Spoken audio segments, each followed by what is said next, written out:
life, in Luke chapter 22, during Jesus' Last Supper, his Passover meal, he is going to give his disciples his final instructions. He knows that he's going to be leaving them in just a few hours, and he wants to give them one final lesson.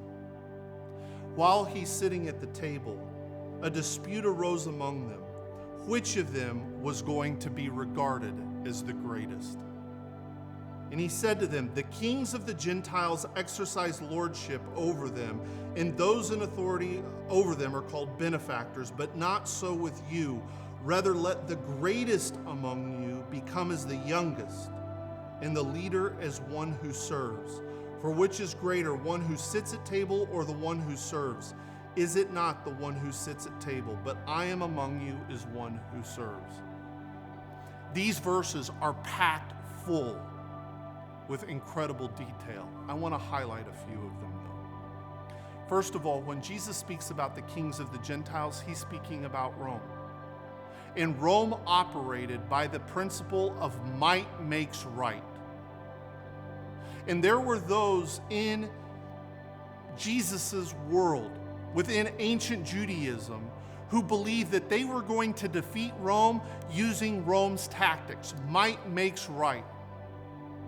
Jesus says, not so with you. He says, but rather let the greatest become as the youngest. Now, he in this alludes to a story from the book of Genesis, where we hear about a greatest and a youngest. Understand that in Hebrew, when you speak about someone being the greatest, that can mean that they're the greatest. It can also mean that they're the oldest. And we hear about Isaac and Rebekah having twin sons, Jacob and Esau. Jacob, of course, his name is going to change to Israel. Esau is also called Edom.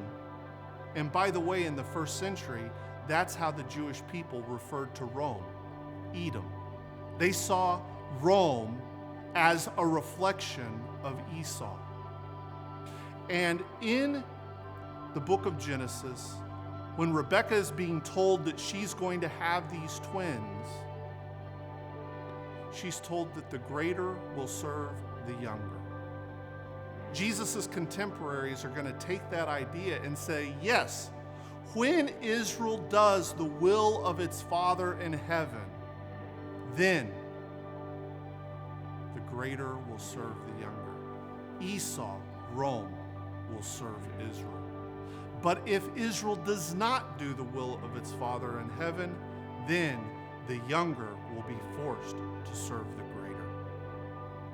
Jesus is telling his disciples, as he does in his final days, that they are getting ready to enter into a period of turmoil where false messiahs will rise up, and people are going to begin to clamor that the way that we're going to get Rome out of here and bring about God's redemption is through using Rome's method of might makes right. And Jesus says, not so with you. You're not going to be like that. Rather, you're going to serve. You want redemption to come? Follow the path of Israel, Jacob. Obey God. You want to know what that obedience looks like? You serve God. We live in a day and age where we even hear in the church voices that echo this mantra of might makes right. But not so with you.